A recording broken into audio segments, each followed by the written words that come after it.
Porra, velho, que palma foda. Opa, oi! E aí, gente? Hoje eu vim com um vídeo esperado por muitas pessoas que gostam de FSMP. Se você caiu de paraquedas e não sabe o que é FSMP, FSMP é um servidor de Minecraft criado por uns amigos meus, onde a gente interpreta personagens. É um servidor RP, antes não era, eu sei que no começo não era, e depois virou RP, conforme as coisas foram acontecendo. Hoje eu vim responder perguntas sobre a lore da minha personagem, porque nós tivemos uma época, há um ano atrás, que eu e mais umas pessoas, a gente escreveu a história da minha personagem. E teve muita coisa que muita gente não entendeu. Não é uma série, algumas pessoas podem interpretar da maneira que elas querem, etc. Teve muita coisa que eu tive que tirar das aparições principais, ou por falta de tempo, ou porque não ia caber ali. E tem muita coisa que eu deixei à interpretação de quem estava assistindo. Há um ano atrás, eu fiz uma live respondendo perguntas sobre a minha lore, mas eu não vou reutilizar esse VOD, eu acho que é muito antigo já, então eu preferi regravar hoje em dia pra responder essas perguntas. Eu tenho essas perguntas anotadas aqui há muito tempo, muito tempo, mas eu reassisti o VOD, peguei as perguntas principais, as mais legais, eu acho que são as mais legais, eu não lembro quais que tem aqui, mas é isso. Eu espero que vocês gostem do vídeo. E se vocês quiserem um vídeo onde eu falo mais sobre a lore de um jeito separado, não respondendo perguntas, mas sim explicando de maneira cronológica pra quem não quiser ver os VODs da rapaziada, porque foram mais de 5 visões diferentes durante a história. Porque tiveram puzzles pro pessoal resolver, várias outras coisas, tinha até coisa fora do Minecraft, de site e tal, foi muito legal. E se vocês quiserem eu posso fazer um vídeo explicando essas coisas, esses enigmas, esses puzzles que tinham. Começando, primeira pergunta, FKaori realmente morreu? Sim, ela morreu, ela não volta mais, a FKaori foi de ralo completamente, agora é só a Pandia.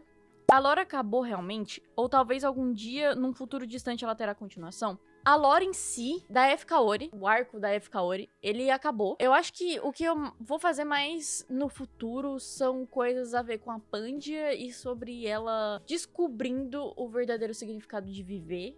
Ela não sabe o que é viver, entende? Muito tempo, se você vê a lore e as cutscenes, você consegue pegar que a Pandia, ela ficou muito tempo só no limbo, sabe? Naquele lugar, sozinha. E ela tá aprendendo agora a viver. Então, é basicamente isso. Se eu for fazer alguma coisa, vai ser pra agora, né? Vai ser pra finalizar de vez a história dessa personagem. Eu sinto que personagens que não têm um final, eles só ficam muito abandonados. E eu não quero abandonar uma personagem tão importante pra mim numa prateleira e deixar ela lá, sabe? Sozinha. Não, eu quero dar um final legal pra ela. Um final que seja legal pra todo mundo que acompanhou desde o início, que gostou, né, da minha lore em específico e que acompanhou e tudo e tal. Eu quero dar um final legal, que seja tanto de agrado pra mim quanto de agrado pra vocês. A Selene é tipo a morte e a Ilo seria tipo a mensageira da morte? Não. A Selene e a Ilo, elas não têm relação. Ambas foram criadas a partir de sentimentos diferentes. A Ilo, ela vem de um sentimento de cuidado. A Selene, ela vem de um lugar de medo. Então, não, elas não têm nada a ver uma com a outra, de certa forma, sabe? De certa forma, elas não têm muito a ver uma com a outra, não. A Pandia tem alguma relação de parentesco com a Kaori? Na verdade, no atual corpo em que a Pandia está, é o corpo da Kaori, né? Então, elas se conhecem. Eu não sei explicar. Não chega a ser um parentesco. Essa pergunta veio, eu acho que mais para as pessoas ficarem esperançosas que a Pandia vai ser, por exemplo, irmã do F Humilde. E não, eles não são irmãos. A Pandia não é irmã do Humilde, mas ela se preocupa muito com ele. Ela gosta muito dele. Se isso conforta o coração de algum de vocês. O que é o limbo? O limbo, vamos falar em questões de Minecraft e lore de Minecraft. O limbo, ele é basicamente um esconderijo pra Pandia. Onde, sabe aquele lugar onde a gente vai por exemplo, você tá comendo com a sua família e eles começam um assunto muito ruim que você não gosta e você só vai embora. Basicamente, esse é o limbo. É onde a Pandia, ela vai pra fugir da realidade. E ela fica lá, porque ela não consegue sair de lá. Ela tem tanto medo de sair de lá. Ela fica presa por décadas e ela fica muito tempo lá. E o tempo do limbo, ele é diferente pra gente na realidade. Então, por exemplo, eu já expliquei isso em algum outro lugar, mas a questão do limbo era como se 14 anos na vida real fossem meia hora no limbo. É um pouco difícil, tá? É difícil. Se você não entende do que eu tô falando, é difícil. Eu acho que eu realmente vou fazer. Eu vou escrever um roteiro sobre a minha lore inteira, porque eu acho que senão vai ficar muito confuso pra muita gente que tá chegando agora, né? Tem 1 ano isso. 6. Não é uma pergunta, mas é só uma curiosidade. A aparência da Pandia, ela foi baseada em um desenho do meu amigo Shulks, famoso Chuchu. Ele desenha pra caralho. Eu lembro que eu tava vendo umas artes dele na época do FSMP, da família, etc. E eu lembro que ele fez a F. Kaori sendo um dragãozinho. E eu achei aquilo tão adorável. Eu fiquei, meu Deus, eu quero muito. Inclusive, a aparência da Pandia hoje em dia, ela tá bem diferente do que quando ela acordou, porque muitas coisas foram mudando. Hoje em dia ela tem asinhas, e ela continua com chifrinhos, mas ela tem asinhas e tal. Ela é linda, eu amo ela. Parte mais engraçada na lore... Cara, tem 1 ano já que aconteceu essa lore, então eu não vou conseguir me recordar de uma parte da minha lore que seja específica. Eu acho que as partes engraçadinhas era do pessoal interagindo com a Ilo. Essa é de longe a parte mais, acho que, engraçadinha que tem na lore, porque a Ilo é uma coruja silly, bonitinha, fofinha, com olho de coitadinha. E ver as pessoas interagindo com ela e realmente tratando ela como um bebezão é muito engraçadinho. É muito legal. Qual a parte mais estressante? Qual foi a parte mais estressante, né? Cara, teve muita parte estressante. Eu acho que, por ser o meu primeiro projeto, eu tendo que direcionar todo mundo, dar um caminho pra todo mundo que tava me ajudando na época, porque a história, de certa forma, era minha. Mas eu acho que a parte estressante foi isso, mano, de dirigir pessoas. Eu acho que eu nunca trabalhei com mais de uma pessoa ao mesmo tempo, e isso foi uma experiência um pouco estressante. Não ruim, mas estressante. Acho que deu pra entender. Explica a relação da Pandia com a Kaori e a Ilo. Vamos explicar aqui. No princípio, tínhamos Pandia, aí Ilo e Kaori. Kaori, F. Kaori, foi a última reencarnação da Pandia. Tanto é que você consegue ver na cutscene que a F. Kaori fala pra Pandia, sem mais reencarnações. Porque a gente quebrou o ciclo. Ela finalmente reuniu forças pra quebrar esse ciclo. E a Ilo pra Pandia, atualmente, é como se fosse uma filhinha dela. A Pandia é mãe solteira. Mas a Ilo vem... ela é uma criação da Pandia, né? Eu já falei isso antes. Ela quer cuidar da Ilo porque as almas das encarnações dela vão pra dentro da Ilo. E antes que fique em dúvida, não, a alma da F. Kaori não está lá. A F. Kaori não volta. A F. Kaori morreu no limbo e ela está flutuando no vazio do limbo. Ela morreu, tá? A coruja citada sempre foi a Ilo? Sim! Durante a lore, a gente tem a introdução de 3 personagens, que são 3 reencarnações da Pandia. E todas elas citam em diários e etc. que viram, que elas veem uma coruja. A Ilo chega, basicamente, um dia antes do aniversário de 14 anos dessas meninas. Todas as personagens são garotas, mas nem toda a reencarnação da Pandia, necessariamente, elas eram garotas, tá? Tudo que vocês quiserem imaginar. Se vocês quiserem criar um OC baseado... esse OC aqui é uma das reencarnações da Pandia. Tá podendo, mano. Qualquer coisa vale, ok? Tudo e todos. Vai todo mundo morrer mesmo, então... O quão o humilde foi importante / influenciou na lore. Vamos separar. O humilde, ele foi muito importante nessa questão de desenvolvimento de lore. Eu sinto que o humilde, ele tem me empurrado muito pras coisas. Não de uma maneira ruim, mas empurrado numa questão de... Ele me dá o empurrão de coragem, sabe? Eu sempre fui muito insegura com as coisas que eu fiz, que eu faço. E ele sempre falou, tá tudo bem. você não tá sozinha, você vai fazer um trabalho incrível. E ele sempre me deu essa coragem. Basicamente, a lore dele inspirou eu escrever o final que temos hoje em dia, entendeu? Ele foi muito importante. Ele é muito importante. Eu amo ele. E a Selene ainda vai aparecer? Cara, hoje em dia eu não vejo a Selene aparecendo. Eu não escrevi nada, então pode ser que isso mude. A Selene provavelmente não apareça. A Selene das cutscenes, talvez. Vamos deixar um talvez? Eu acho que um talvez é uma boa resposta. Por que parou de ser filha do Koji? Cara, eu não lembro se isso é uma memória criada, mas eu lembro que teve gente que ficou puta porque eu falei, não, a F-Kaori não vai ser mais filha do Koji.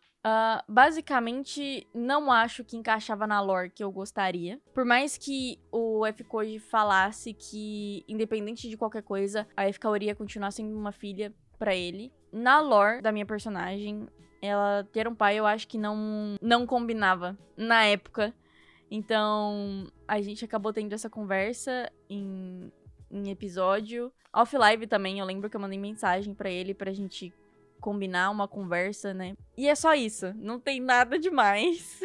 eu só achava que não combinava, e é isso, completamente isso. Como vai ficar a família? Acabou, né? Não tem mais. Como foi estar do outro lado da moeda? Você fez os mistérios para eles resolverem? Seguinte, a lore, ela foi separada em 3 enigmas, que foram 3 garotas, né, que a gente usou pra contextualizar as coisas que aconteceram. Estar do outro lado da moeda foi uma experiência muito legal. Foi muito legal ver as coisas acontecendo. É claro que é estressante, porque muitas das coisas, elas não vão acabar acontecendo do jeito que você planeja. E isso, às vezes, pode ser um pouco frustrante pra algumas pessoas. Mas pra mim, não. Eu acho que é até engraçado algumas coisas não acontecendo do jeito que a gente espera. Eu acho que é isso que faz a lore ser tão... eu ter tanto carinho por essa lore. As coisas não acontecerem do jeito que a gente planeja muitas das vezes. Essa inconsistência, eu acho ela legal. E foi muito legal estar do outro lado, vendo as coisas acontecendo e etc. Eu não fiz todos os mistérios. Eu tinha mais 2 pessoas comigo, me ajudando a escrever. Então, o primeiro enigma, ele foi escrito por mim, das flores. Todo mundo fez um pouquinho, eu acho isso legal. Qual enigma você mais gostou? Definitivamente o da escola. Ele foi escrito pelo Rod. Ele é um moderador meu e ele faz conteúdo às vezes. Ele tava fazendo. Eu acho... não sei. Rod. É um amigão, mano. Meu amigão. Cara, o enigma da escola com notinhas musicais. Esse enigma, ele é... assim... chuchu beleza. Explica a relação da Selene e da Pandia. Basicamente, o que temos ali é só uma porcentagem do que era o relacionamento da Pandia com a Selene. Aquela Selene que vocês veem, ela não é realmente a Selene. Mas eu quis deixar em aberto muitas coisas para interpretação do público. O que é o limbo? O que acontecia lá dentro do limbo? O que é a Selene? Eu deixei muito pra interpretação de vocês que assistiram na época, porque o limbo, ele não é necessariamente um lugar meu. Ele pode ser de qualquer pessoa. Eu só escrevi o meu limbo de um jeito diferente do que vocês provavelmente escreveriam, entende? E dei um nome que provavelmente é diferente do que vocês colocariam. Mas muitas vezes é o mesmo lugar, só que com nome e aparência diferente. Assim como a Selene. A Selene, o que a Selene é pra Pandia, muitas vezes pode ser diferente pra vocês. Basicamente, pra Pandia, a Selene era o medo dela de enfrentar as coisas de frente. Todo mundo tem um medo, todo mundo fica tão preso no conforto que tem medo de enfrentar esses medos. Então, a Selene, aquela Selene que vocês veem, ela é o medo da Pandia de enfrentar as coisas. A Selene, de verdade, ela é uma mãe abusiva, ela é narcisista. Então, isso só contribuiu pra que aquela Selene que vocês veem seja daquele jeito, sabe? Horrível, personagem tenebrosa, escrota. Tem muita coisa que a gente não colocou na lore porque era pesado. Qual a parte mais dolorida da lore? Cara, é minha parte favorita, mas definitivamente a mais difícil de se fazer, que é a morte da F. Kaori. Eu acho que eu lembro que eu fiz e eu falei, eu vou fazer e eu vou gravar de uma vez, porque eu tenho certeza que eu vou perder a coragem e eu vou querer mudar esse final, mano. Eu não vou conseguir fazer esse final. E eu lembro que eu fiz. E eu fiz com muita dor no coração, muita dor. Eu chorei de verdade. Aquele vídeo, em que eu falo comigo mesma, né? Ele foi dolorido. Eu realmente chorei porque eu tenho muito carinho pela F. Kaori. Ela não sou eu. Somos pessoas diferentes. Nessa personagem, ela é muitas coisas que eu gostaria de ser. Ela é muito importante pra quem eu acho que eu sou hoje em dia. Eu amo ela. No começo ela não era uma personagem, ela realmente era eu. E aos poucos ela foi se tornando uma personagem que eu interpretei. E eu tenho muito carinho pela personagem. De longe, uma das histórias que eu escrevi, que eu mais gosto. E eu acho que é isso, mano. Você matar um personagem é sempre muito dolorido, mas às vezes precisa. Às vezes a gente precisa ter coragem pra fazer coisas que a gente não tem coragem. E ela era muito corajosa, mano. Ela era muito corajosa e é. Esse foi o vídeo. Essas são as respostas para as perguntas de vocês. Se vocês tiverem alguma outra pergunta que eu não tenha respondido, já que faz um ano, eu acho que a cabecinha de vocês mudou em relação a isso, deixa aí nos comentários, mano, eu respondo pra vocês. É isso. Obrigada a todos por assistirem até aqui e um beijo.